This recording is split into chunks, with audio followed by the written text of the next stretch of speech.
Nigeria, my motherland, a place where the earth is red not from clay but from the blood of children whose dreams die before their voice finish forming. On the 17th of November 2025, 25 daughters were swallowed by the night, stolen from a school in Mega Kebbi State. A staff member murdered, the chalkboard still carry his last lesson, the seat of those girls still warm, and we pretend the country isn't shivering. But how do we breathe when every inhale digs up a grave?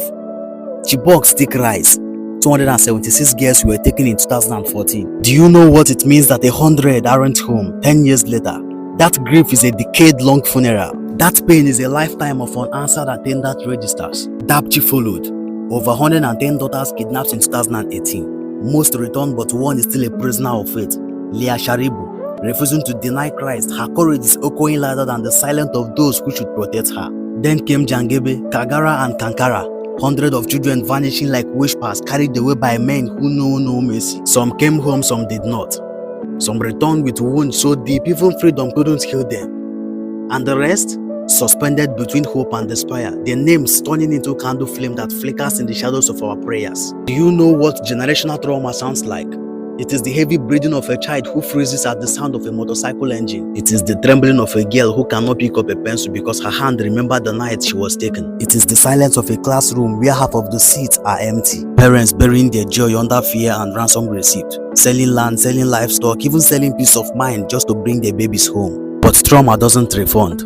Trauma is a debt Nigeria keeps collecting. Communities flee school like they are burning buildings. The men in black intimidate. The men in red jackets harasses. Every young boy is a suspect, not of a crime, but for existing in a system that never taught them how to survive, only to surrender. And our president, is he sleeping?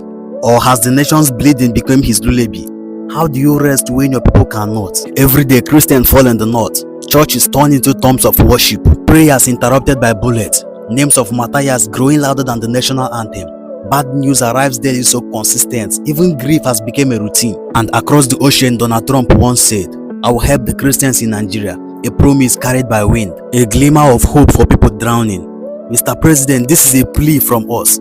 If those words were ever true, let them breathe, let them act, let them fight for the forgotten children of a land screaming for mercy. Because Nigeria is bleeding and we don't have bandage, only faith and shaky hand of a generation trying not to collapse. I am Treasure Jude. They call me school dropout, but I didn't drop out of school. School dropped me out of its dreams. But I carried my own dream in my chest, burning like wildfire. A test plan in a nation where art and hunger battles daily. Only the stubborn survive. Our economy eats even the rich. People pray before eating, not out of gratitude, but out of fear that tomorrow may starve them.